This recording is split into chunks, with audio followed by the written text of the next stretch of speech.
Chapter button. Right. Hello everyone, welcome back with me Nelson Official here. So, so finally my work has done, and now it's time for Zombie Exodus Safe Haven Chapter 11, which is the second last chapter. So, I decided to end this once and for all today. So but probably it's not gonna be uploaded today, all the videos, because now I'm also experiencing the same internet issue that I told you in the previous video, which is currently still uploading right now. So when I recording this video, I actually uploading chapter 10. So as you can see here on my screen, this is the last part of our chapter 10. When we got back from the museum, get over that fight at the museum, at the red biker member club. See, I always forget that name. Red member biker club. Sorry. Yeah. So that's pretty much about everything that happened at the previous video. If you haven't seen it, so go and watch it first. So today I'm going to record chapter 11 and chapter 12, but not in single video. It will be two separate video. I will make this over. I will get this over with. So today is the day. Cause today I don't have so much things that I want to do. Sorry for my pronunciation or my accent. My English need to be repaired a bit, I think. Oh, if repair is the correct word for it. So, yep. Next chapter button. So I'm ready at the next chapter button. So without further ado, let's continue to chapter 11, which I was mentioned in almost all of my videos. This is the chapter when we, as a soldier, will go to Safe Haven Lancelet. I'll try to keep this thing short as possible. This chapter 11 is not too short and not too long, I think. Well, so yeah, it's a moderate size of chapter. So let's dive into the game and hope you guys enjoy. Zombie Exodus. Everyone was assigned the primary job to do. Jay was assigned to the watch duty. Right. So as usual, we have to do some tasks before we enter chapter 11. As the day passed, you perform a variety of tasks around the junkyard. First, you spend time. So as previous video, what I'm going to do is I'm going to do my primary job, and then I'll do a few food searching tasks. Add gasoline to the junkyard's generator. This does not use one of your four tasks.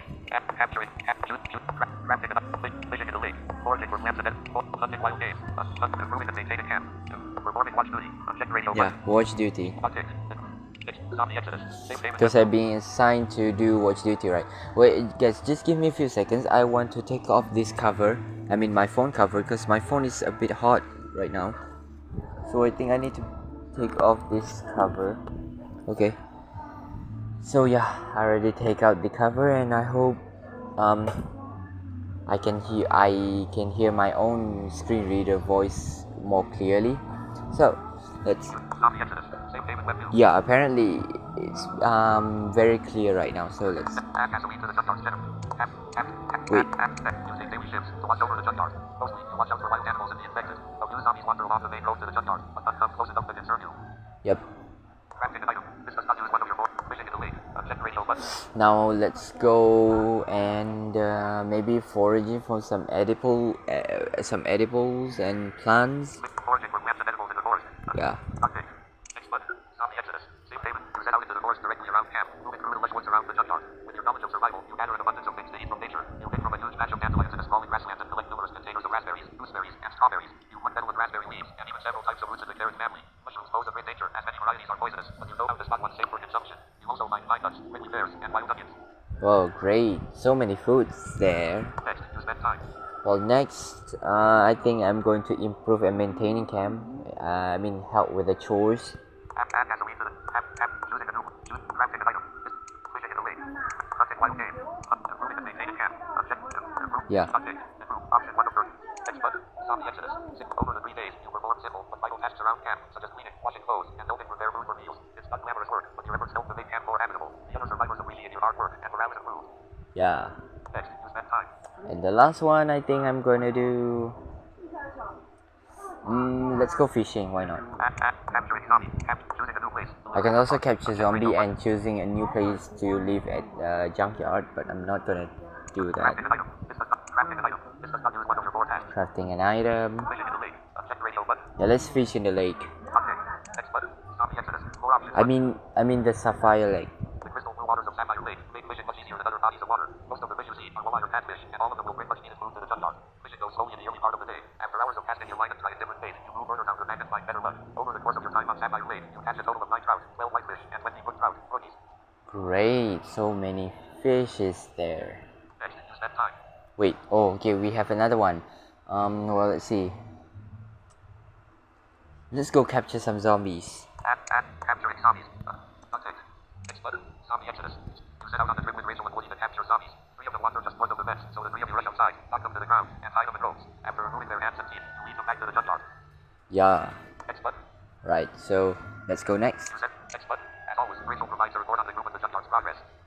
I read it. Check radio button. Of course, I read it. Next button. Nelson. Watch Duty Bailey. Vision Billy. Yours Brody. Vision Okay, this is just like usual. Assignment so far. Number of survivors assigned. Yours 2 Vision 1 foraging 0 hunting 2 perimeter alarm setup 0 scavenging area 5 secure perimeter 0 trench. Level 1 0 watch duty 6 unassigned 0.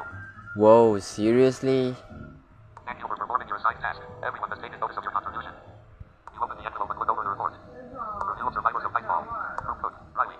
Quartermaster. Arthur the Water Collector provided 75 units. Chores. 2 assigned. 2 people don't on chores. We had an adequate number of people assigned to chores. Cleaning the junkyard, doing laundry, and tidying up the place greatly improves morale. Yep. Current free space in the junkyard. 200 space cleared. 0. We haven't cleared any space in the junkyard, which is quite concerning. For us to improve our haven, we need to make more space. We should prioritize this in the coming days and weeks. Yeah, at first, actually, if you let the computer be the leader, I mean, the leader of your group of survivor, I mean, if you let James especially to handle the group, this group will be messed up. Rachel, I think she's better than James, but still not good enough. So I think the most fairest decision, or I can say, if you want to play completely with your style, how do you want to run a group? How do you want to assign the tasks? I think you should do. I mean, you should make people to vote for you to become a leader. So yeah, but I'm not going to make that walkthrough. Maybe I will make another single video that shows you a bit of how is the situation when you become the leader. But make sure your leadership skill is above superior, okay? Above advanced, either superior, expert, or master. So, yep. I think the only sensible option, I mean, if you want to play this game with your own style and you don't want like something like when people assign you to do this thing, then you say like, hey, how can I do it? I mean, this is not my style, or this is not how I want to assign these survivors to do their job. Okay, then the simplest way is at chapter 5, if I'm not mistaken. Yeah, at chapter 5 you should make people vote for you to become a leader. And fortunately, I have saved I have made a save file for this character that I'm currently playing, for Nelson, yeah, of course, at chapter 4. so I can directly continue chapter 5 if I want. So I will try to replay and become a leader, I mean make another walkthrough, but not at YouTube, just for my own. I'm going to run, I mean I'm going to be the leader. So yeah, let's just continue here. Mission 1 assigned. 135 units of food. Okay, not enough food, I think. For fishing, I guess at least 2 or 3 people should go. I would like to see at least one more person fishing each day. With a lake so close by, this provides an exceptional opportunity for sustainable food. See how James assigned the task, I mean the group task. So this is the problem with if you let the computer become the leader. So yeah, I cannot say that I regret my decision to not become a leader, but well, just to show you guys, right? Just to show you guys how this game and make some spoilers out of it. So I think, well, actually I don't know how to say it, but well, yeah, that's you. I hope you can understand what I'm trying to say. Well, let's continue. Okay, 2 assigned. 0 units of food. Oh, okay. No, we don't have food from hunting. Unfortunately, hunting got us bugger all, as my grand would say, not about hunting, but when we failed at something. Having so few people on this task most likely points to the reason for our failure. Yep. Scavenging, 5 assigned. 209 units of food. So many people on scavenging. I think scavenging 4 to 5 people is sensible. Besides the food and some water, scavenging reduced the following. 50 feet of rope, 2 lighters, 4 bottles of alcohol, 2 blankets, 5 Yeah, this is just like the normal one, so I'm not gonna. success, and we sent enough people out there to search for food and supplies. As the outbreak continues, homes and businesses will be picked through, and it will be harder to scavenge. We might need to prioritize this task to longer you're faced with this outbreak. Yep.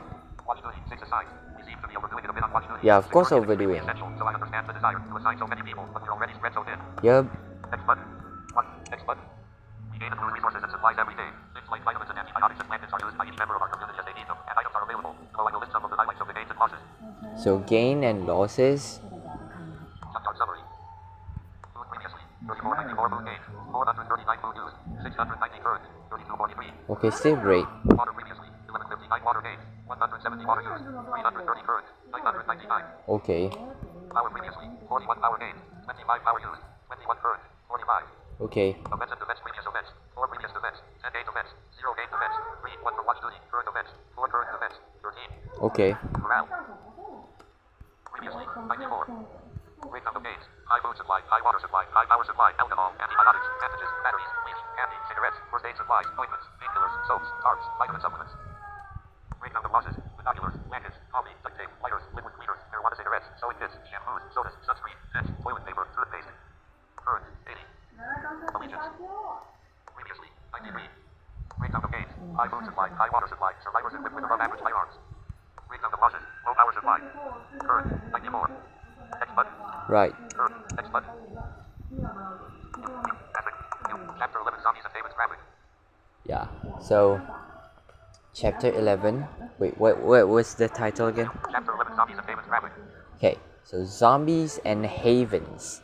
Yeah, it's a great title indeed. But though the title says zombies and havens, we actually do not encounter so many zombies at this chapter. I guess the last horde, or I can say the last time when we fought a huge amount of zombie, a huge horde of zombie was at the hilltop, I think, chapter 6. Yeah, chapter wait, 5 or 6, I don't remember. 5, I think. Yeah. You woke up late this morning due to a middle of the night watch duty. James called the morning meeting, but he seemed upset when you rushed into the middle of the yard. Yeah, whatever. We put together a list of chores for those people staying in camp, while others will be sent out to scavenge. Several groups have been spotted in nearby areas, so report back if you come across any of them. That's all I have to say this morning. I appreciate you all listening and not falling asleep. Oh, I put the chore list up too. Whoever keeps ripping it down, please stop. It's not like we have a photocopier, so I have to redo it by hand. Okay, breakfast is ready, James says. Yep. As the group moves away from the center of the junkyard, W stays behind to meet the new. Ellie, Arthur, Sean, Jake, and Rachel stand in a small circle, staring down at a small map. Even your W stands beside you to look at it. You're not going to believe this, Arthur tells you, waving you over. I picked up a message through Morse code. He points to a corner of the map marked with a series of dashes and dots. Beneath them, a translated message reads, St. David, Percival, Tristan, Jesuit, Aaron. Beside each name lies coordinates and arrows pointing to different locations on the map. Rachel taps the map with her finger. Knights of the Round Table, 12 in all. Based on Arthur's notes, I found each location on the map. 5 miles of the Judge Art. Angel's eyes widened. Wow, the Knights of the Round Table. I did a book report on King Arthur and his Knights of the Round Table. Awesome. Save David Manselit. It's been a while since you even thought about the device Colonel Bulger gave you. Colonel Goodman keeps sending you requests to visit Manselit, even though you shared the location with him. His recent message suggests his soldiers can enter the facility without activation from your device. Rachel thinks these are military sites. I'm guessing they have tons of supplies locked away in there, Sean says. Rachel nods. It would make sense for the military to have secure locations for pandemics or natural disasters. I suspect these places have been well rated if others have located them. However, it's only been 2 weeks since the start of the outbreak, and perhaps no one has found them yet. I think we should scout them as soon as possible. Yep. James steps back, holds his arms over his chest, and shakes his head. I get what you're saying, but that could be really dangerous. If you're going to do it, we need our best people and our best equipment all working together. Rachel sucks an air between her teeth and says, you're certainly not going to like what I'm about to say, but I think these would be solo missions. Solo? Does that mean something different than England? Because here in America, that means one person, James says. Hear me out. Every day that goes by increases the likelihood of some groups stumbling upon these same Davids. If there is not as we believe them to be, we can't afford to go even one more day without investigating all of them at the same time. We each have to pick a location and go there alone. I'm not saying we have to step foot inside, and we can leave at the first sign of any trouble, but we have to investigate each one without delay. I don't know, Rachel. It might sound good to you since you're trained for this, but no one else in our group has your kind of expertise. Kelly says. Well, besides Nelson. You may be right, but I believe this group has quite a bit of talent. MR, Logan, for example, would be able to scout one of the locations. Dante has a law enforcement background and would likely be capable of scouting one of the same Davids. Riley has certainly scouted places in his past, or as you Americans would say, case the joint. Even the twins together could go and check out one of the same Davids if they would stop arguing long enough to do so. I just think. James puts a hand up to interrupt her. Okay, you made your point. Let me think about it for just a few minutes. We're putting our people at huge risk. Just a few days ago, a simple mistake led to our friends getting killed. Everyone turns and stares at Rosie, expecting an explosive reaction about Driver. Why is everyone looking at me? I agree with Rachel. We can cover more ground. Jamie shakes his head. Rosie's denial of Driver's death continues. Maybe a break would help clear our heads, Arthur says. The group disperses, each walking in a different direction. Rachel takes the map over to the garage, not far away. James walks into the main house. Arthur and Kelly walk towards the front of the Judge Art, and leaves you with Sean, who moves in close and looks around to make sure no one's listening. Hey, not for nothing, but James is the leader of the group, right? He's really backing down to Rachel. I wasn't here when he was elected, but is he always so wishy-washy, he asks.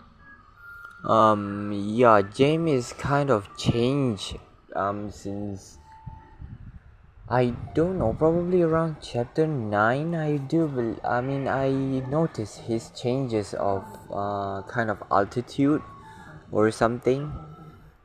Cause yeah, he will never back anyone down and he will never turn down any offer. But in this case, he kind of he kind of overthinking things and that kind of things. Well, you will see what I mean when I get to chapter 12, because at the end of chapter 12, James had an argument with Rachel, if I'm not mistaken, a small argument actually, about people from Silverthorne Militia, two guards and their daughter want to join our group. They are Silverthorne Militia actually, but they want to join our group. So there is some kind of misunderstanding, or I don't really understand what was going on actually. But then,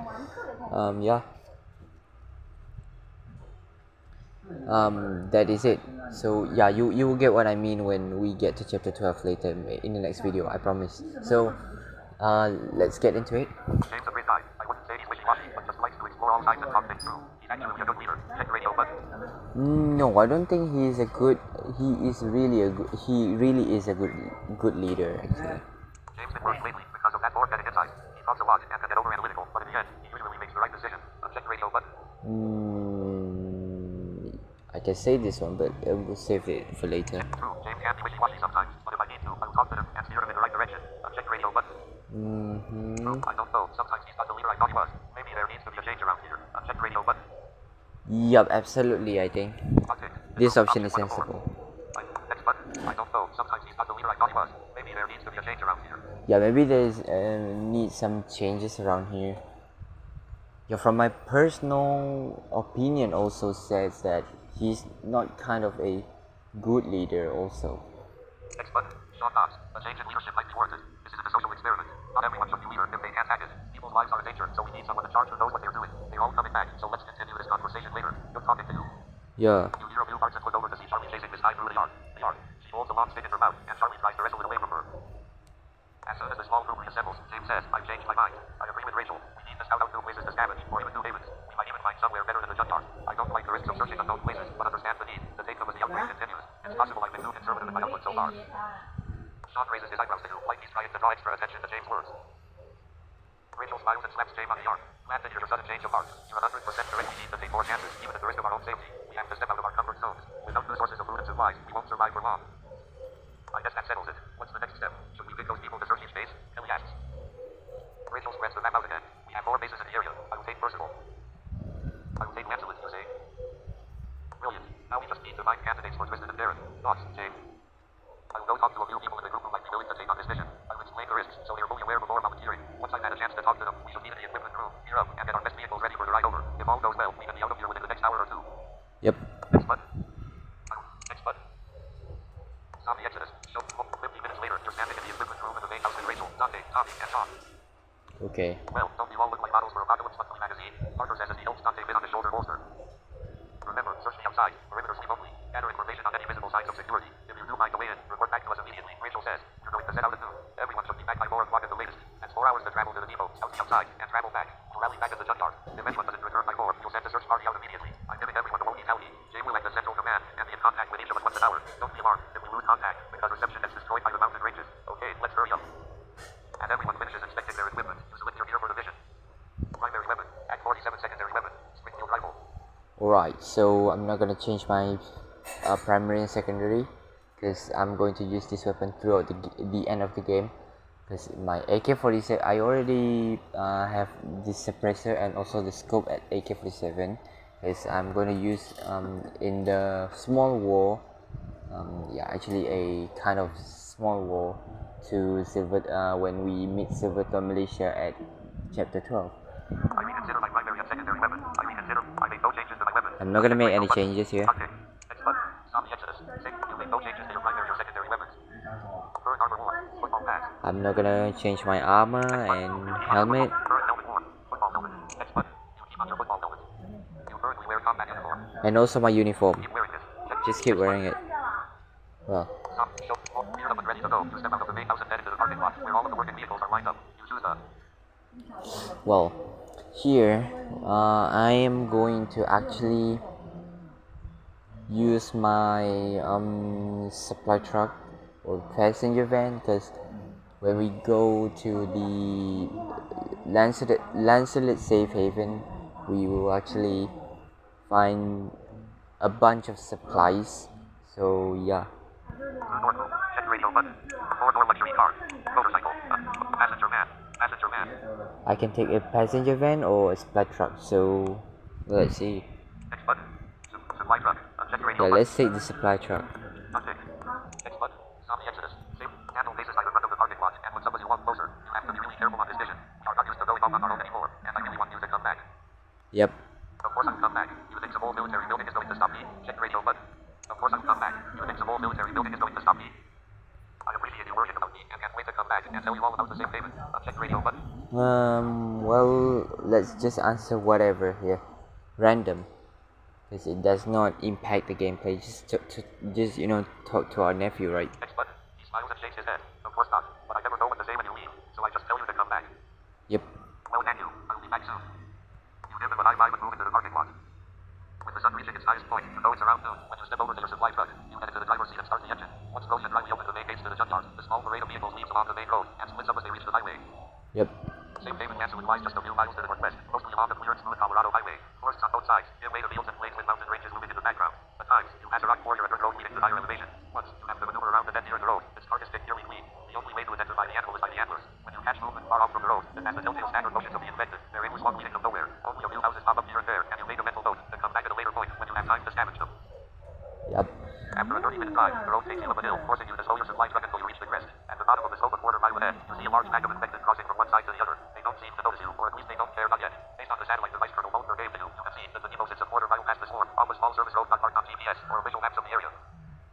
You have several options for dealing with this mob of zombies. You could drive fast and maneuver around them. With enough speed, you could circle the outside before anyone has time to react to your vehicle. If it comes down to your faith and your own driving skills, you could also cut your engine and rip down the hill, gaining enough momentum to coast past the swarm. Ahead, you would need to rely upon your driving ability and direct your vehicle to be as stealthy as possible. Another option is to go off-road and circle far behind the edge of the swarm. The uneven terrain might cause some damage to your vehicle, but it's your lesson the risk of driving through the horde. Your last option is simply to wait at the top of the hill for the infected to pass. You have 3.5 hours to make it back to the junkyard, but that should still be plenty of time, even if you burn some waiting for the zombies.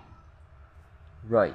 So here it's really important for you to choose wisely. Well, what I'm going to do here, since I have a great driving skills, I think I'm going to maneuver around the infected. Actually, we can hit them, but that will actually cause so many problems, because when we hit something with cars, the car will also out of our control, right?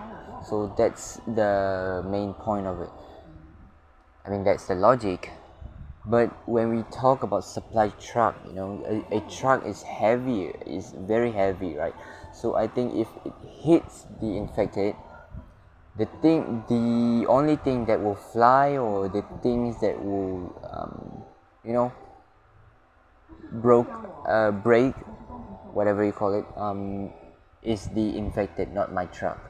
Though it's really dangerous actually if you don't have a great driving skill. So I'm going to maneuver around the infected without they can touch my tire, and without they can touch any part of my vehicle. Considering these options, you decide to cut my engine and rip around the swarm with a slow pace. I'm sure I can get past them without any taking notice. Check radio button. No.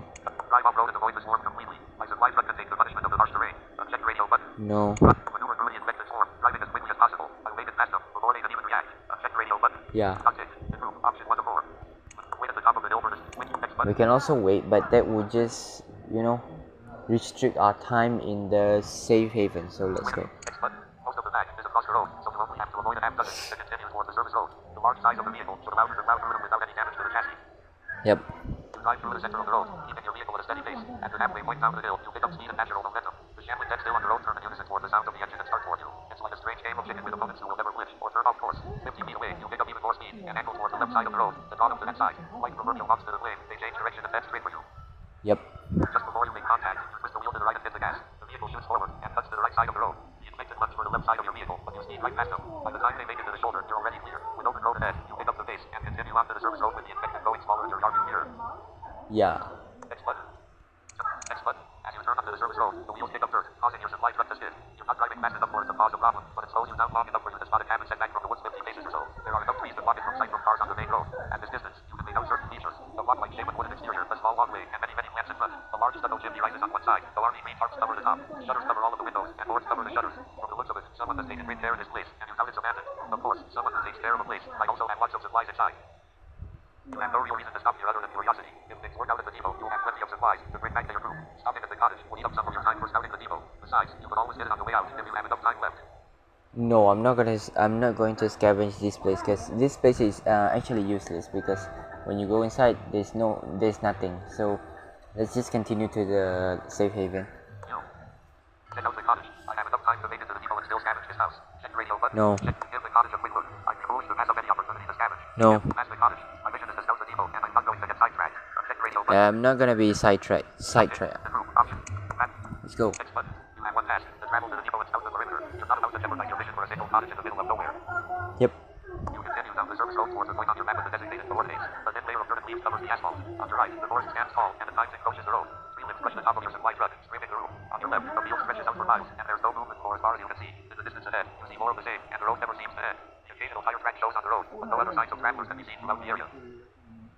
After driving for 15 minutes, the road ends in a narrow turnabout, sending traffic back the way it came. Ahead of you rises the start of a mountain range, with a steep climb starting 50 yards away. You park the supply truck in cover and walk through a small clearing where the rock has been cut back. As you stand there, rubble tumbles from on high and strikes a boulder with the sound of a sledgehammer. You walk along the natural footpath at the base and follow it into the woods on the right.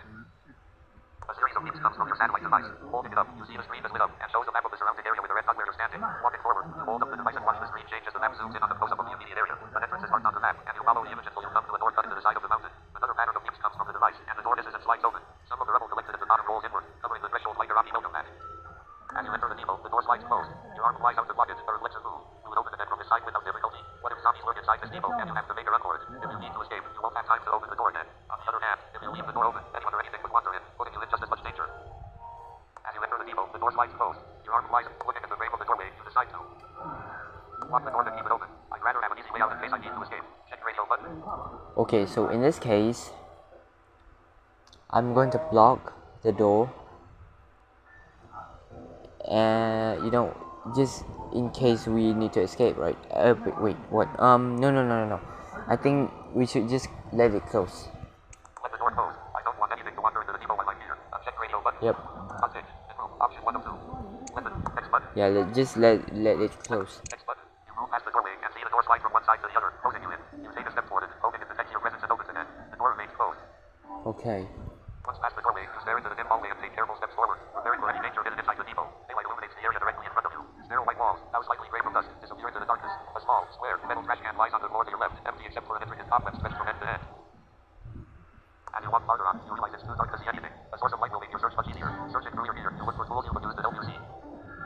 First, you find a flashlight. Turning it on, you see the beam of light shine. You remember putting new batteries in before you left the junkyard. Searching with a flashlight will be useful, but the beam would be noticed by others. Night vision goggles will come in handy on this trip, as they don't emit any light, and other beings can see. You can wear them around your forehead, allowing you to hold a weapon or remain hands-free. A flare will flash very long, but it could be used when nothing else is available. You brought one for the trip and wish you caught more. The only problem, the flare will draw attention, as it produces a red glow and a sizzling noise as it burns. Continuing through the depot in the darkness presents a whole other set of challenges. You decide to use I'm going to use my night vision goggles. a flare, power, 100%. A flashlight, power, 100%. Night vision goggles, power, 100%. Uncheck radio button. Yeah. Untick. The group, option 1 of 5. Next button. Zombie Exodus. 6. You raise the goggles to your eyes and turn them on, illuminating the area in shades of green. Now that you're able to see, you discover several doors ahead. One on the left in the middle of the hallway and one on the right further down. At the far end of the hallway, the keys off left and right. Moving onward, you read a placard on the first door, needed. Passing it for now, you spot a placard on the second door, security. You pass that one as well and make your way to the end of the hallway. Though it splits left and right, the hallways end after a middle beat. The door on the left reads Jefferson Lab. On the right, the door reads some level of storage. Alright, so there are actually 4 doors here, but the 2 first door, which is the deacon office and then the laboratory, is useless since we don't have the science skills. So if we do not have science skills, then enter there is completely useless. So what I'm going to do is I am going to trap the I'm going to trap the new army. I mean the army, Colonel Goodman's army. I'm going to trap them. So how do I trap them, you may ask? So it's easy. I'm going to activate the security system at this safe haven. Then I will run to the sub-level storage, and then I will scavenge everything that I can, food, supplies and building materials, and then I'm going to run away from the safe haven. So that's how I'm going to do. So you just see how do I do this. If you want to follow me, then just go ahead, but if you want to swear allegiance, if you want to be loyal to the new army, then go ahead. You won't need how these mouse and to reach for it. Go ahead. Woody's voice comes from the other end. How you doing there? James gets the lowdown from the others, so he asked me to check in with you. I'm doing just fine. I keep talking to Woody and tell him about my experiences in the depot. Check radio button. No, I'm not gonna tell anyone about when I go back in there. When I come inside, because they say that we should only scavenge the perimeter, right? But I get inside. Woody, can you put on Jane when he's me? I would rather talk to Jane over Woody. Uncheck radio button. No. Next button. Wait. Okay, there's only 2 options. Okay, right. Whatever. Let's just tell him the truth. Next button. Everything's okay. I found a way inside and just started searching the upper floor. So far, I see no infected and no living. There are 4 rooms as far as I can tell, so I was just getting ready to pick one. I thought you weren't supposed to go into the depot. I guess that match has been burnt. Not like you can unburn it now. So you're inside? Sounds like a simple layout. Maybe too simple. And again, this is the goblin you're talking about. I ever tell you about the goblin grant I got? It was to study waste disposal on Native American reservations. Maybe when you get back, I can tell you all about it. That proposal was a real page turner. Of course, we shouldn't discuss it over a meal because some of the details would make a mad cat. Anyway, James shouldn't be an evil eye, so I'll get on with the other reason for his contact. Compared to the other searching for similar depots, sounds like you're moving faster than anyone else. If you continue at this pace, you'll be back with plenty of time left to spare. Feel free to slow down. Yep. Roger that, you say? Roger, you know when we say Roger that? Originally over walkie-talkies, people would say receive, to confirm they heard the person on the other end. Received is a bit hard to make out, and at the time, R was Roger, now R is Romeo, but that's a whole different story. So, received became Roger, and the military grabbed onto it. Yeah, James giving me those evil eyes again. Gotta go. Be safe. The walkie-talkie goes dead. How did you inspect the entire hallway to decide to enter the Deacon room? Check radio button. I'm not gonna go to Deacon office. Jefferson Research Laboratory. Check radio button. The research laboratory is kind of some kind of science research place. Security room. Check radio button. Also, yeah, another reminder. Sorry. Yeah. if you are good in science, right, and you go into the if you want to go into the research laboratory, please make sure you do not enter the glass window, because when you go inside the glass windows you will be dead. Why? Because inside there is so many specimens of Zeta virus. So if you enter inside, then you will be infected. I mean, you will be one of those zombies, and the game will be ended. So that is very frustrating, especially if you do not make a save for the chapter 1 to 4 or 5 to 7. That is yeah 5 to 7. So that is very frustrating. You will have to start all over the entire game, so that is not cool, right? If you don't want that happen, so make sure if you go inside there, do not open the glass window. Don't ever open the glass window, because if you open up the glass window you will be infected by this Zeta virus, because so many specimens inside. So if you don't want to get it infected, then I would advise to against your idea to enter that research laboratory. Even I myself, I have played a game. I mean, I have a walkthrough that I'm a kind of a soldier scientist. I'm a soldier, but at the same time, I'm a scientist, and I can do some medical things too. So this the problem is I don't dare. I mean, I do not dare to enter the research laboratory, because another and on another playthrough, another walkthrough, I mean, I did not know that if you open up the glass window then you will be dead.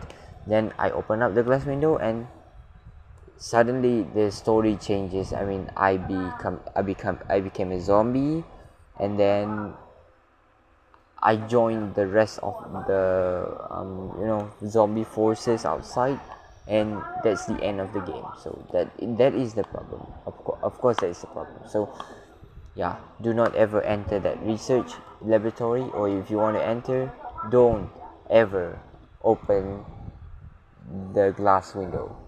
Security room. Security room. Check radio Let's button. enter the security room first. Okay.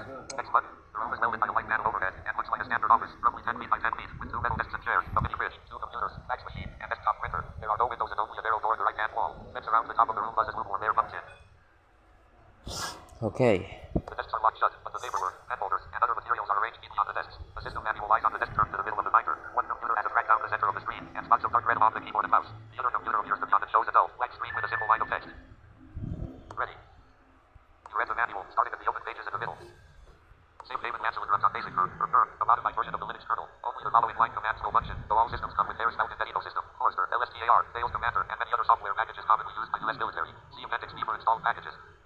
Central. Notify Central Command of active status. Lab. Resets lab and event of breach. Link. 6 Mansell system with on one personal satellite device. List. List all command flights. Activates lights in depot areas. Submenu. Lab. Storage. Robot. Activates the Silver Light Android minion. Security. Initiate security protocol. Shutdown. Activates system to decommission depot. Update employment records. For new hires or position upgrades, update records with employment information. Right. You'll look through other pages of the manual, but find they only speak of proprietary coding languages and protocols for running different applications. Having finished with the manual, too. Since the room is welded, you turn off your night vision goggles. Search the room more thoroughly. Check radio button. Use the working computer. Check radio button. I'm going to use the working computer and turn on every single thing. I mean, every single. Oh wait, I'm going to search first. Next button. You move into the center of the room and scan the area. The fax machine and printer have a thin layer of dust and no paper in the trays. The handwritten note on the printer reads 2000 M/M/BS. Though the desk doors give resistance, they're easy to pop open. In the left side desk, you'll find a first aid kit and a bottle of iced coffee drink. The other desk has bags and bags of empty fast food cartons. The only items of value are a candy bar and a bottle of Jim Beam whiskey. With the desk searched, you shuffle through the trash cans tucked in the back under the right side desk. 4 fast food wrappers and a few empty bags of cigarettes. Tucked into one of the bags is a bottle of antibiotics. Popping it open, you notice that more than half the pills remain in the bottle, enough for a full course. You look through other areas of the security office, but find nothing else of value. Next, you use the working computer. Check radio button. Leave the security room. Leave. Next button. Let's use the working computer. Next button. You step over to the computer and stare at the blank screen with white lettering. It's so old and in disrepair that you may only be able to use it once. Okay. Ready. Central check radio button. Set lab uncheck radio button. Okay, so I'm going to click everything that I can hear. Next button. The Central. command clears. Replace by the following. Central command notified. Communication via command line forthcoming. Do not shut down. Okay. After several moments, the screen clears and returns to the command prompt. Ready. Lab check radio button. So let's click on lab. Next button. Jefferson Laboratory reset. Ready. Okay, great. So we have reset the laboratory. Link check radio button. Link. Link, what is Next this? button. Turn on one personal satellite device above. The base of the satellite phone changes to white and green and gold, and a stream of coded symbols flies across the screen to master read. Moments pass, and then the screen clears with a simple raised link in the center. Link complete. Ready. Lights check radio button. Right, so let's turn on the light. Next button. Zombie Exodus. Safe haven. Lights up menu. Lab. Currently off. Check radio button. Lab. Storage. Currently off. Uncheck radio button. Let's turn on the light into storage. Uncheck. Next button. Some level of storage lights turned on. Right, great. Lights up menu. Lab. Currently off. Check. Lab. Exit uncheck radio button. Okay, so I'm gonna exit. Uncheck. Next button. Next button. Ready. List check radio button. List. Robotic entity uncheck radio button. Okay, so this robotic entity is an android minion called Sam, and he will he will protect us while we are searching this safe haven. So let's activate it. Uncheck. Next button. Silver light android minion activated. Right, great. Ready. List check radio button. List security uncheck radio button. Okay, let's activate the security here. Uncheck. Next button. Safe haven cancel and security system inactive. Security system may only be activated from central computer. Ready. Oh, okay, we can only do that from central computer. Okay, that's fine. List check. List. Shutdown uncheck radio button. Update employment records uncheck radio button. Update exit uncheck radio button. I'm gonna exit here. Uncheck. Next button. The screen turns black and a ready message pops back up. For now, you step away from the computer. Leave the security room. Leave. Next button. So, let's Leave the security room. leave the security room. Next button. You step out of the security room and return to the main hallway. As you leave the room, you turn on your night vision goggles. The loud pounding echoes through the walls of the main hallway. The whir of mechanical gears cuts the speed to hammering. From the end of the hall, you see a humanoid figure made of metal, wires, and mechanical parts moving toward you in a straight line. It raises one arm and ends in a tri-fingered claw, which opens and closes. Instinct forces you to back away, but the figure shows no signs of aggression. When it stops a little feet ahead of you, it lowers its arm. Whoa. Hello, I am Sam. How may I be of assistance? When it talks, the sound comes from the speakers on the sides of its head, and the metal cogs spin at varying speeds. The other hand swings as it talks, but resembles a metallic version of a human hand, complete with an opposable thumb. Its feet and legs are all slightly bent, like it's ready to leap. A sheet of white metal covers the upper part of its head, and black strips of material exist where there should be. Tiny ridges span the material, giving it the look of alligator skin. Useless give the impression of eyes or lack of eyes. The lower half of the head looks undeveloped. Bolts and cogs of descending sizes line a horizontal area, and resembles a bout. Each metal piece connected by orange wires, and wrap around large, black circles with the look of radio speakers. Thicker gray wires attached to the underside of the head and lead into the back of it, and Hamlin bolts all of the wires together, and wrap around its main neck, giving it the appearance of numerous necklaces. Whoa. You must be the robot I activated in the security room. Sam tilts his head to one side, and then the other, like he's regarding what you're saying with great deliberation. When he doesn't answer, you say, so is the new. What is the me? Yes, are you the robot I activated in the security room? I am technically not a robot. I am Sam, Silver Lion Android Minion. I am a synthetic automaton with artificial intelligence. Why didn't you say that the first time I asked? Sam's motorized cogs spin in different directions. Your first statement is not a question but an observation. I will attempt to infer meaning when you speak from now on. It turns its body and backs towards the wall. If you wish to provide a command or ask questions, I will remain here at your disposal. Converse with Sam. Check radio button. Meeting room. Check radio button. Jefferson Research Laboratory. Security room. Check radio button. Some level of storage. Check radio Well, button. what I'm going to do now is I am going to Next button. Some level of storage. I'm going to enter the sublevel and storage. Uncheck. Next button. Zombie Exodus. Same thing. The door resists as you pull on it, and you struggle to swing it open. When it moves about a foot, you see the thickness of the metal resembles a paintball. When it's halfway there, you slip your body through the opening. Though you turn on the lights through the computer in the security room, this entire area remains unlit. Your night vision goggles light up the room with a green glow, allowing you to see a white metal staircase descending to a landing, which cuts back under itself. As you climb down the first set of steps, the clank of your shoes on the metal rings out through the auditorium-sized room. From here, you can see rows and rows of shelves with boxes and containers and bags. It looks like a wholesale superstore with aisles labeled as having canned produce, meats, canned seafood, grains, and on and on. Just over the railing, and down plenty of meat, the net stretches out over several of the aisles, and suspends several canoes in the paddle boat, along with more boxes of supplies. Cable wires stretch out from the net, and connect to several of the shelves and walls of this room. Looking to your left, you see a control panel covered with knobs, buttons, and switches. Two supersized monitors on top of the panel with numerous smaller monitors positioned between them. Movement catches your eye from one of the bar eyes. Peering over the railing, you spot the unmistakable padded walk of an infected. It's moving towards the base of the staircase 3 landings below. Another infected follows from the same aisle, this one dragging its right leg, its feet cut in half. Neither makes a sound beyond the tapping of their feet on the cement floor. Both zombies are wearing black uniforms and helmets with face shields. The word security is printed across their chests. For now, you snipe the zombie Go 200 feet away. Check radio button. Okay, what I'm going to do is, first of all, of course, we are going to secure this place. What I'm going to do is I'm going to snap the zombie with my Springfield, because Springfield rifle has a very accurate shooting power for 1,000 yards. So let's do it. Next button. Show. Act 47. Check radio button. I'm going to use my Springfield. Act Springfield rifle. Contact. Next button. Zombie X. Use 8 of your Springfield rifle and lean over the railing to line up a shot. And you'll focus on the upper part of the zombie to see it's wearing a helmet and padded uniform. Such protective gear will make this shot even more difficult. Balancing over the railing, you line up your shot and press the trigger. The bullet lodges in its shoulder, knocking it sideways. It scatters and fouls up into the air, spinning around and around, searching for you. Adjusting your aim, you fire again, and hit the base plate attached to the helmet. It shatters, causing the zombie's body to jerk and drop to the ground. As it rises, you reload, aim, and fire. The shot strikes its cheekbone, sending it back to the floor. The body remains still, and blood runs out from beneath in tiny rivers. The other zombie hobbles along this on level 4, dragging its fat leg and making its way to its fallen partner. You take time with your next shot, now knowing the secret to killing your target, destroying the base plate. It takes 2 well-placed shots, but you get the job done. Okay, great. With both of the infected eliminated, you climb down the metal staircase to the sub-level 4. You look around the area and see a sizable space to scavenge. Rows and rows of aisles and side rooms lie before you. It would take you days, if not weeks, to go through everything. Hearing the sudden crackle of your walkie-talkie makes you think of contacting the junkyard to let them know of your progress. James might not be too happy about you venturing so far into the depot when your mission was to explore the perimeter. You've certainly gone well past that. Then there's the central control terminal. You head and control the entire facility, and you can use it to unlock doors, disable any security measures, and possibly even contact the other depots. Okay. Contact the junkyard to let them know of my progress. Check radio button. Well, not gonna contact them right now. Contact the army to speak to Colonel Goodman. Check radio. Explore the storage area. Check radio button. I can explore the storage area, Eat a meal. Check radio. Gather supplies from the storage hives. eat some meals, and I can gather some supplies. Use the central computer. Check radio button. Let's use the central computer. Wait, no. I'm going to Gather supplies from gather the some storage supplies from the Options. storage Next button. first. Zombie Exodus. Save David. Your gut tells you save David naturally would be your new home during the outbreak. First you need to convince your group to leave the junkyard, and then you have the arduous task of moving all of your supplies here. All of that might take days to achieve, and until then, some supplies would help fuel your survival. Yeah. When you normally scavenge for food and items, you're limited by your physical ability and carrying capacity. Since you've driven here, you can fill up one of the carts and load your supply truck until it's completely weighed down. This has more to do with the storage capacity of the vehicle than any physical limitations. Yeah. With all of these supplies available, you need to determine which of them you value the most for yourself and for your group. You load up the cart. Focusing on food and the even amount of supplies and building materials. Check radio button. Okay, so we can prioritize food.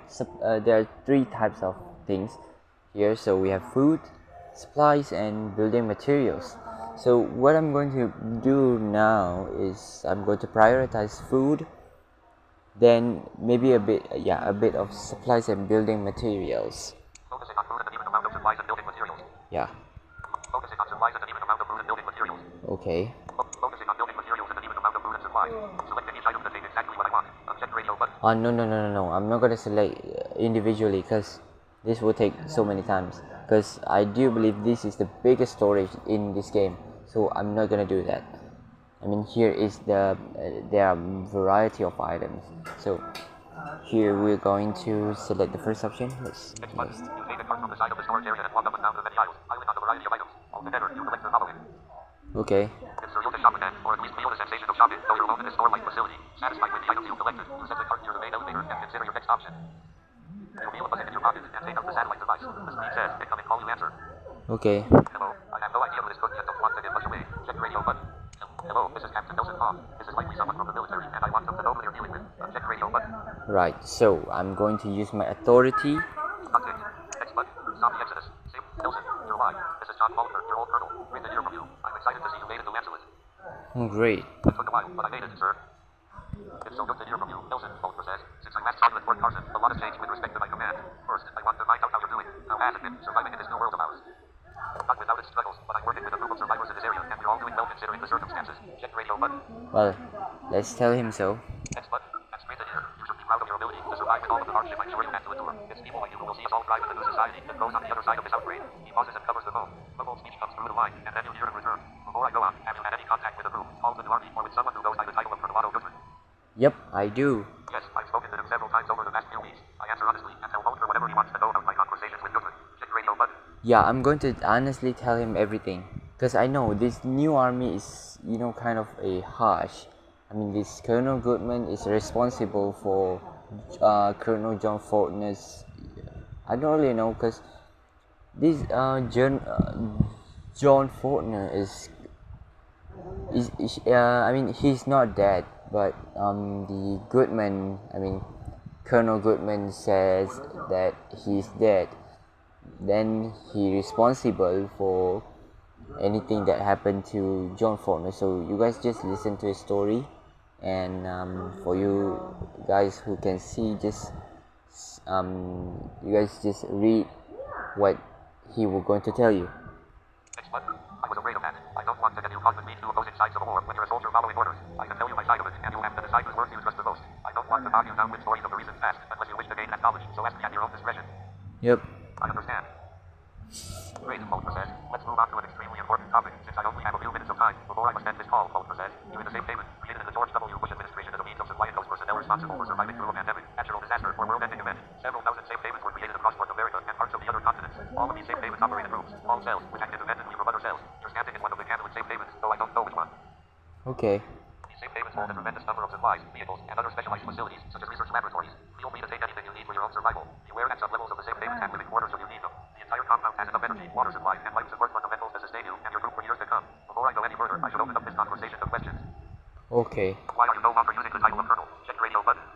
Okay, so I'm going to ask everything that I can.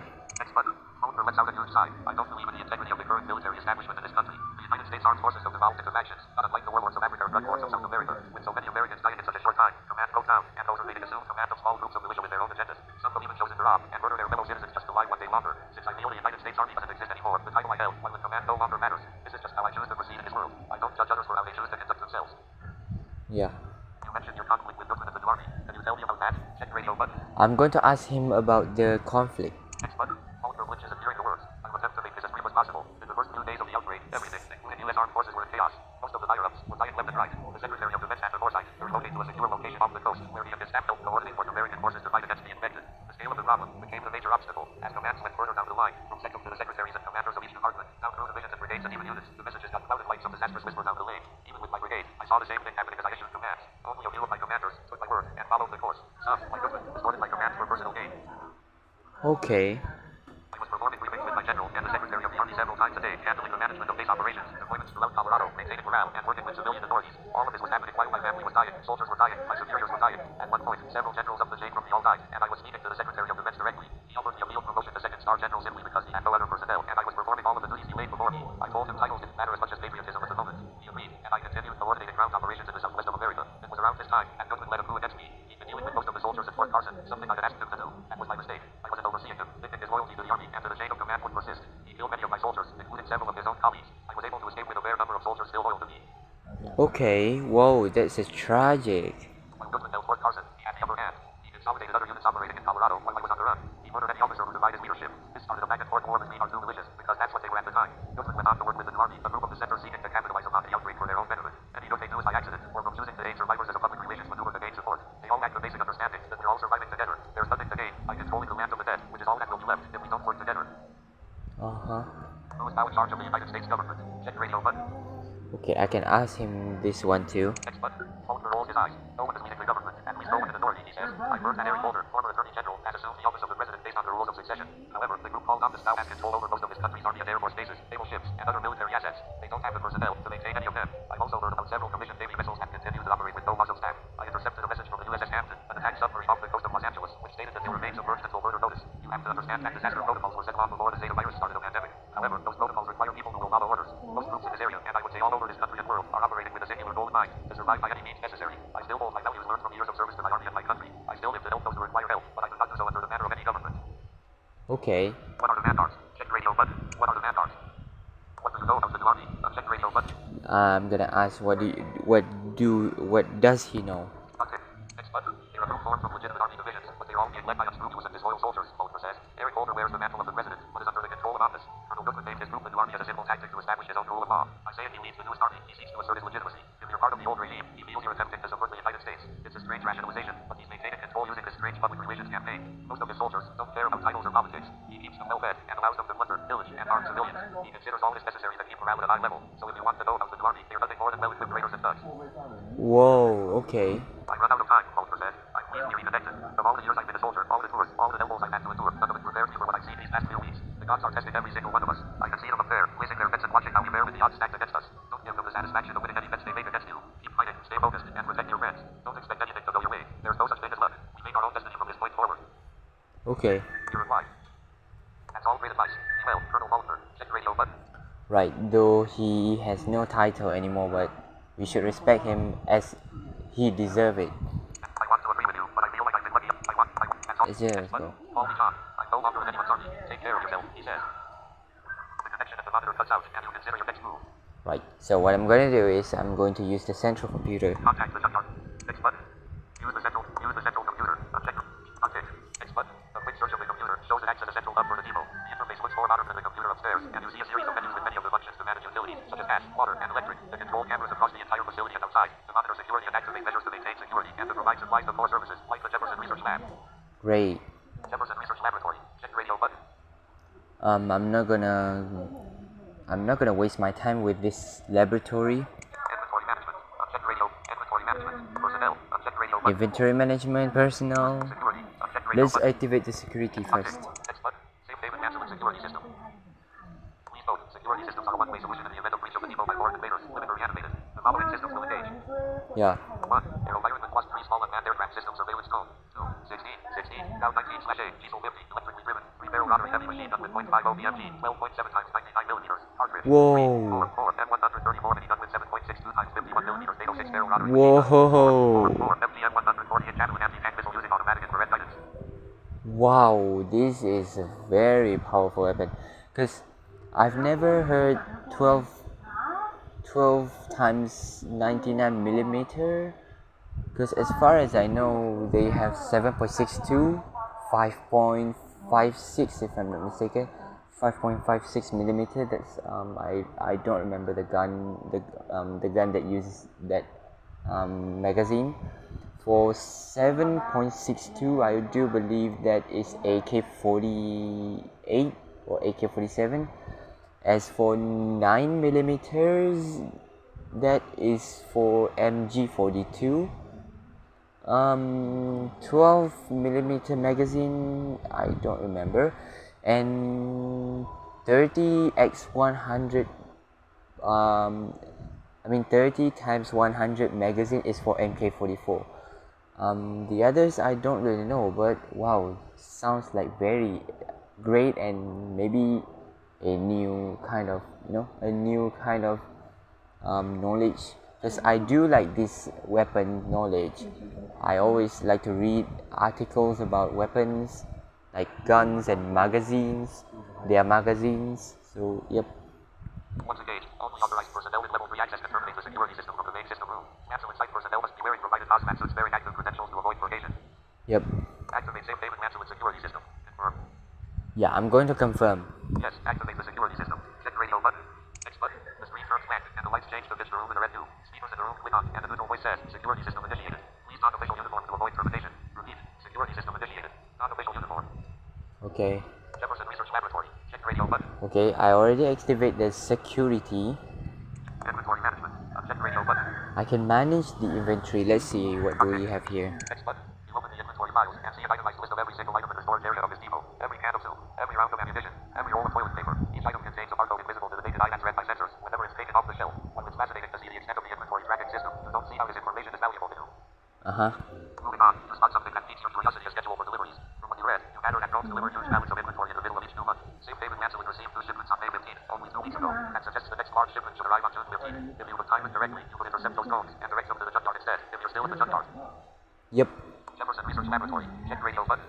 Let's see the lab. No. Check personnel. Check radio button. Let's see the personnel real quick. Next button. Zombie Exodus. Safe haven. You look through the personnel files and find safe haven mantle and work off what many would consider a skeleton crew. In the last 3 months, only 6 people were permanently employed here, while a number of tasks were performed temporarily by contractors who cycled through other military installations and safe havens. The 6 permanent employees appear in the list of current activity. Alex Chu, Director of the Virology Corps, deceased Katrina Lawson. Lead scientist, infected Rudolph Frost. Lead bioengineer, deceased Mateo Andrews. Infected Harvard Grace, deceased John Myers, deceased. First, you look over the file for Katrina Lawson. As lead scientist, she performs the majority of the experiments going on at Safe Haven Mantle. Reading through her dossier, you can see a picture of her through her accomplishments. Marathon runner, Taekwondo black belt, and top of her class throughout graduate school. After graduating, she took a break from science to be a United States Peace Corps volunteer in Tanzania. In her off time, she fosters dogs and raises money for animal shelters. She also works with a foundation to build assistive devices for people with disabilities, having a personal connection due to her brother's recent diagnosis with Alz. Oh, I see. Reading the most recent updates in her file, you'll find out that Katrina became infected after an accident caused by DR. Frost, which also infected him with DR. 2. On outbreak day 0, during the news of the viral spread, DR. Frost became panicked, argumentative, and aggressive. As the other scientists continued to work on the death of compensated invention. He gathered materials and demanded he be released from duty. He put classified documents on the thumb drive and started his way out of the laboratory. When DR, Ju tried to reason with him, Moss shoved him into a table where lived, concentrated virus was being used. DR, Wu became infected, and he stabbed Moss with a syringe of virus. The giant to break up the fight. The traitor received a cut, and she became infected as well. Whoa, that's very tragic. The file goes on to discuss other aspects of the personnel, but nothing strikes you as important given your current situation. You close the file with Puma. Jefferson Research, shut down. Check radio button. Exit the system. Check radio button. I'm not going to shut down because if I shut down, the security, of course, will deactivate. So what I'm going to do is I'm going to exit the system. Update. X button. X button. The central large monitor lights up and a knowledge-kit man in a uniform pops up. This is Captain Angelo Billings of the New Army. Please identify yourself. Whoa, okay, we have a call from Army. Hello, this is Captain Nelson Kong. Check radio button. Let's use our identity. X button. Excellent. Please hold for General Goodman. Whoa. The man comes on the monitor wearing a dress blue uniform with medals covering his chest and shoulders. The gold star cuts across his lips in a diagonal, and light from an overhead source shines off of his sweaty, balding forehead. Good to see you again, soldier. Captain Village tells me you're currently located in the safe haven. I expected you to be there much sooner, but realized times are tough for all of us. Can you confirm the coordinates so we can send a team there to meet you? Please confirm the location of the safe haven in which you're currently located. Yeah, of course. The corners of his mouth curl. He hesitates as he says the word confirm. You already told him the last time you spoke with him. Is this a test of your loyalty? Here are the coordinates. I say and tell them to him. Check radio button. Okay, so what I'm going to do is I'm going to trap him. I'm going to trap his army. Let's tell him the coordinate.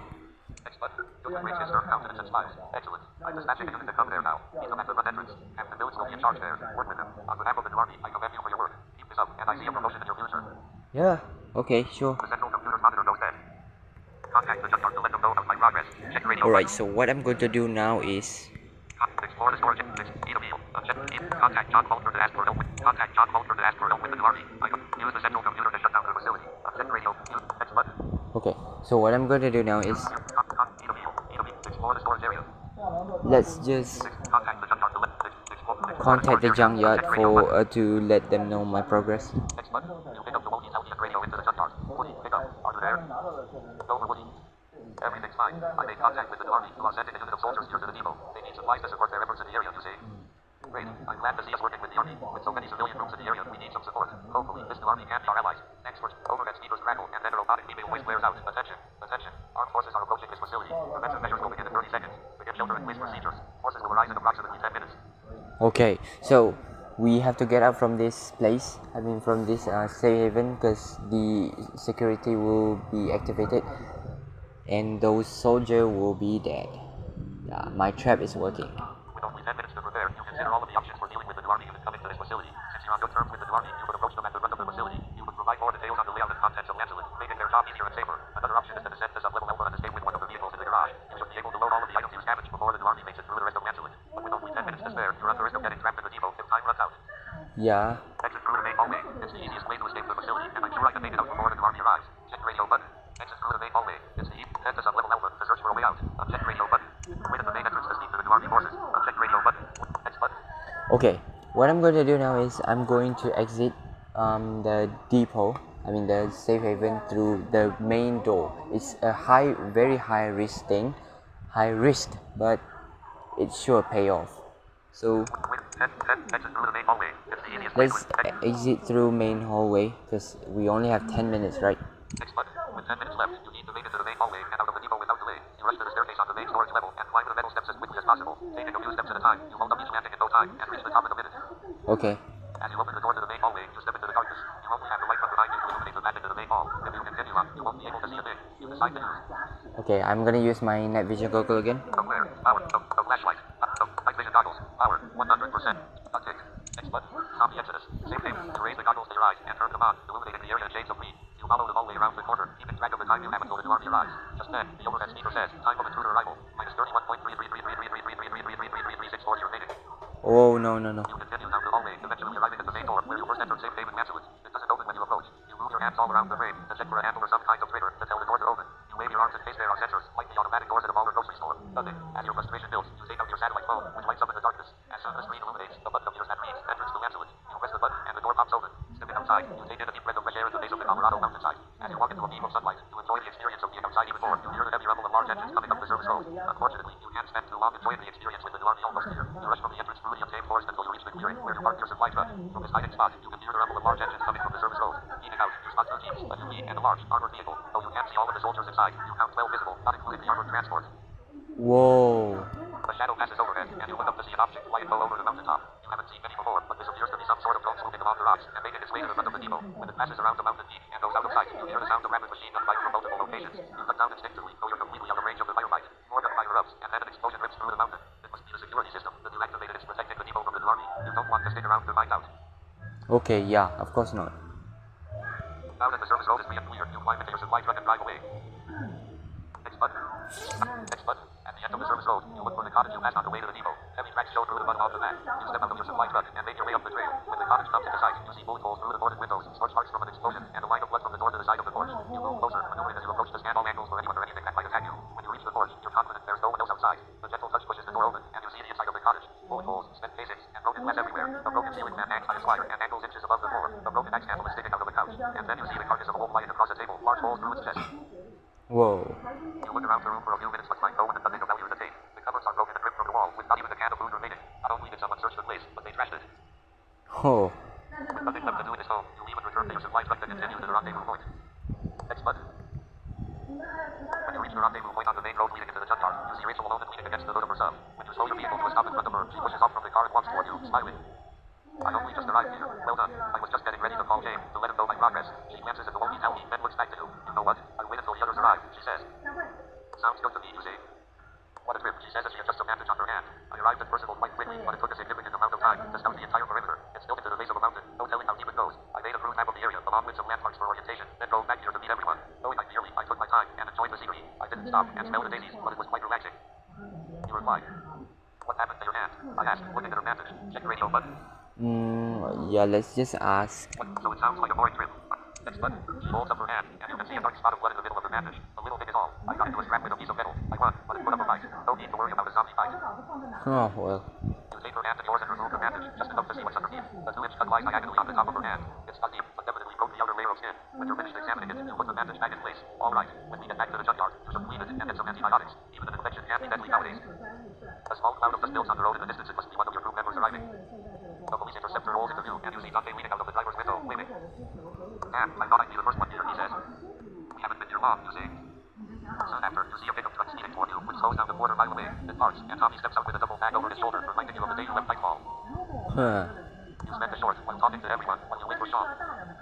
A vehicle cuts out of the forest and hits the road with a fishtail. As it barrels towards your crew, you make it out to be a 3-wheel motorcycle. You know the Red Man Biker Club uses those types of vehicles. As it draws closer, Sean comes into view. He slows the motorcycle on its final approach and turns it sideways so you can see the logo of the coiled red stain. Yeah, that was fun, he says and climbs off the bike. Is it a Red Man motorcycle, you ask? Sean laughs and lights up a cigarette. Those lunatics ran me off the highway after I left the depot. The moron on the back of his trike skidded and tipped over. My piece of crap car from the junkyard stalled, so I took the trike instead. Seemed a fair trade, considering that loser ran into me. So you stole it? Dante asks. We're in the middle of a freaking apocalypse, so possession is the law. It's my fight now. If those lunatics want it back, they can come find us. That chance they'll find the junkyard, Sean says. They know the junkyard. They stop by to get their motorcycles fixed. They're quiet to realize, you see. Sean fixed the motorcycle's run time. Well, no one told me that, he shouts, moving so close to you that you can feel the spittle coming from his mouth. I need to know everything that's going on, so I don't put this group in jeopardy. I did. Rachel flips the sheet of her knife. I'm sorry I didn't tell you, but it's difficult to keep track of everything that everyone knows. I will try to fill you in on all the details about our group moving forward. Check radio button. I'm sure everything's going to be fine. No need to get upset about it. I doubt he'll come after one night. Check radio button. Contact. The group. Option 1 to 4. Yeah, let's just be calm. Next button. Sean backs away and lights a cigarette. I'm sorry I'm upset. I'm not going to be the reason any more crap happens at the junkyard. People already think Red, me, and Dewey brought those zombies the other night. Look, if the bikers show up, I will talk to them and make whatever amends I need to make. Sorry for yelling, but I get fired up. In the distance, the sound of the infected howling flows through the forest to the east. Rachel turns her head toward it. Maybe we should go back to the junkyard and have these discussions. Arguments in the middle of the road serve no purpose. Let's head back and debrief. Yep. Next button. Your small group returns to the junkyard, and James meets you at the gate. Large footprints make a circle in the ground where he's been facing. Several dead zombies lie outside the main gate, their corpses making a line around the perimeter. Looks like there was a bit of action outside the gates, Rachel says to James. Nothing we couldn't handle, he says. Our defenses held up, and Madison took them out. Charlie and Miss High run over to greet you, and then stare past the gate of the corpses. You're back, your nephew shouts and rushes over. He gives you a high five. When you have time, I want to hear all about your trip. As soon as I'm settled, I will come find you and tell you everything. You continue towards the main office, joined by those who went on the mission along with James for a short debriefing. Dante gives a brief, but detailed account of his trip to St. David's Tristan. Using the depot's coordinates, he located the mountain range in which it was built. Searching the area first by vehicle, and then on foot, he found an entrance tucked below a large, rocky overhang. No clear path led to the entrance. After a short time searching for other ways into the depot, he left Tristan and took a service road on the opposite side of the mountain range. He passed an airstrip and noted the location on the map for a future scouting mission.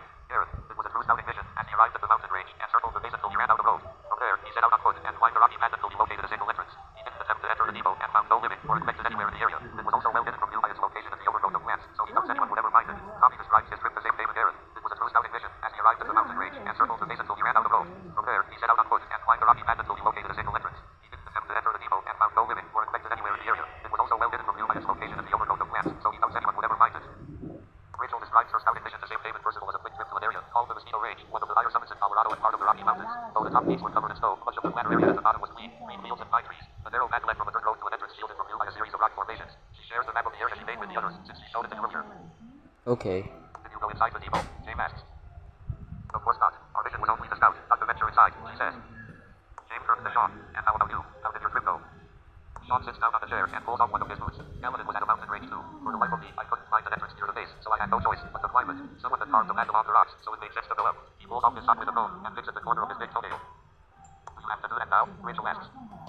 Sean stops. I got an hangnail. It's the reaping apocalypse. I'm sure staring at a man's foot is the least troubling thing you're going to see. Anyway, I made it up that damn rock, but it took me over an hour. At the end of the path, I spotted a doorway cut into the base of the mountain. I tried to break it open, but couldn't find any way to do it. He takes a stick from his pocket and digs under the toenail. There was no need to go inside, James says. Yeah, I know, but I had lots of time, and why not try? Anyway, it was a waste of effort, so I went all the way back down that path. Near the bottom, it's split into two, with one path going the opposite way from where I parked. I followed it and saw a development under construction. Just a few houses and some wood lived in. There was no way down to it, so I backtracked, got to my car, and started heading toward it on the road. He stops and flicks dirt from beneath the tail. I'm terrible with directions. Before GPS, I would get lost on the way to the supermarket. So I found this road I thought would take me to the community. Out of nowhere, some tadpole sideswiped my car. He skidded and tipped over. I saw some of his gang laughing as they rode on. Rachel looks at James. Turns out it was the Red Mamba Biker Club. You got into it with them? James says to Sean. I didn't know you had history with those people. They looked like rejects from a Mad Max movie. Stereotypical loser biker gang. Anyway, since they wrecked my ride, I grabbed the dude's strike. I forgot to tell you the best part. Rachel laughs. Oh, there's a best part. Sean slips his bare foot into his sock and wrestles on his boot. The trike has a truck with all kinds of supplies in it. Cans of food, ammunition, other stuff. Looks like my trip wasn't a bust after all. Huh. Rachel, so the stolen motorcycle was a bunch of supplies from them? Tommy asks. Sean slams his foot down, snapping his foot into the boot. I got run off the road. Did you miss that part just a few seconds ago? I didn't plan to cause him with another group in the area, especially a group you know, but it happened. And maybe a little thanks for bringing back supplies is in order. You want us to thank you for stealing from a motorcycle gang in our area? James asks. I already went over this with Rachel and Nelson. If they show up here, I'll deal with it. Otherwise, I don't want to hear another thing about it. We have more important things to worry about. I'm going to grab some food, unless that's a capital offense around here. Sean says and walks out of the garage. When he's gone, James turns to you. So how did your trip go? You tell them. Everything that happened on the trip, leaving out no details. Even though I wasn't supposed to go into the depot, they need to know what went down in there. Check the radio button. I'm gonna tell them everything. Next button. You describe the events of your search through Safe Haven Castle in great detail. You discuss the main hallway and lack of lighting on the first level, as well as the various rooms. Everyone seems surprised when you talk about Sam the robot. You tell them about the security room, which provided a computer with various commands, all related to the depot. By reading the system manual, you gained an understanding of the operations of Castle, though it didn't give you the full picture. You had one hell of a trip, James says. I'm not too happy that you went inside the depot, but all's well that ends well. We learned a lot that we can use when we venture back to the other Safe Havens, Rachel says. As the meeting brings to an end, you feel the satellite device in your pocket and realize you've never told your group about it, or your relationship with John Mullinger, or previous knowledge of the Safe Havens. Telling them now might cause confusion, or even anger about holding back such valuable information. On the other hand, you can lie and tell them you just found the device now, or you can keep this to yourself. I tell them about the device, explaining how I was told to keep its origin, and used it myself before now. Check radio button. Well, what I'm going to do is I'm going to just keep it to myself, because yeah, if I tell them now, it will be, it will draw James' anger, especially James. Rachel might not, because she was also some kind of spy, and she just told us about it at chapter 6. Chapter 7, before we come to Eli's junkyard. But yeah, it's actually the same thing happened to her when James, or some people do not do not trust her anymore or something like that. I don't know how can I describe it, but I'm not gonna make the same mistake, so I'm gonna just keep to myself. I tell them about the device, and that I've secretly been working with the new army. I'm now allowed to bring them in on my mission. Uncheck radio button. I tell them I found the device recently, hiding the fact I had it all along. Uncheck radio button. I'm not going to tell them about the device. There's no need for them to know about it. Uncheck radio button. Yeah, there's no need for them to know about it. Option 1 of 4. Next button. Next button. There's no point in letting them know about the device at the moment. Besides, it will raise too many questions you don't want to answer or can answer. Yeah. This ends the meeting, and you all head back into the yard with the rest of the survivors as the day moves on. Next chapter button. Right. So that is the end of chapter 11. I hope you guys enjoy it so much so far. We only have one more chapter left, and I'm free from this Zombie Exodus Safe Haven playthrough. So yeah, guys, again, thank you for watching, and of course, thanks for all the supports that you gave me throughout these days, throughout these years. I started this channel about 5 or 6 years ago, and now here I am with 100 subscribers. I can honestly say that that's not the greatest achievement that I can do, but at least I'm glad that I can do whatever. I mean, I can do what I like, my what I fond of. So yeah, again, thanks for watching, and maybe some days I will have to make a video that tell all about my history, how was my experience became blind, and maybe making a podcast with my friend. I have a friend from Cambodia and also Philippines. Also some um, friends from also from Malaysia. He can speak English, which is Amir, if you know him. If you watch my the Warzone playthrough, the first video was made by Amir, but he's not around right now. He is around, but the problem is his laptop is making a problem. He cannot record system sounds, so he couldn't make a video for you guys. So I will try to convince him, and maybe try to fix it. I mean, fix the system sound issue, but I will need uh, some time to guide him to do so. Well, yeah, sometimes I feel that Amir is even better than me if when it comes to PC gaming and PC related things. I suppose, yeah. So, yep. Anyway, thanks for watching, and I'm going to record chapter 12. Maybe later or maybe tomorrow, I don't know. We're gonna see the circumstance, I mean the situation, how the situation. um, if I have something to do, I will have to see Telegram. If I have something to do, then tomorrow will be the last recording, but chapter 10 and 11 surely will be today. I mean the upload will surely be today, and chapter 12 we'll see, maybe tomorrow, because tomorrow is Saturday, right? So we have Sunday. We still have Sunday to for I mean we still have I still have Sunday to introduce you guys to a game called Constant Battle. I don't know if I should introduce you I mean introduce you with demo, because I'm having an internet issue, and Constant Battle is an online game that that requires a stable internet connection to play. And yeah, at this time, about 12 to 1 p.m, the internet connection is very very bad. I can tell you that much. So well, we're gonna see. If I don't want to make an introduction for it, I mean if I cannot make an introduction for it in this vacation, I'm going to introduce you to Constant Battle in the next vacation, about yeah, just about the month from now, actually from January. So I will be back in, I don't know, maybe February, but I'm not sure what day is it.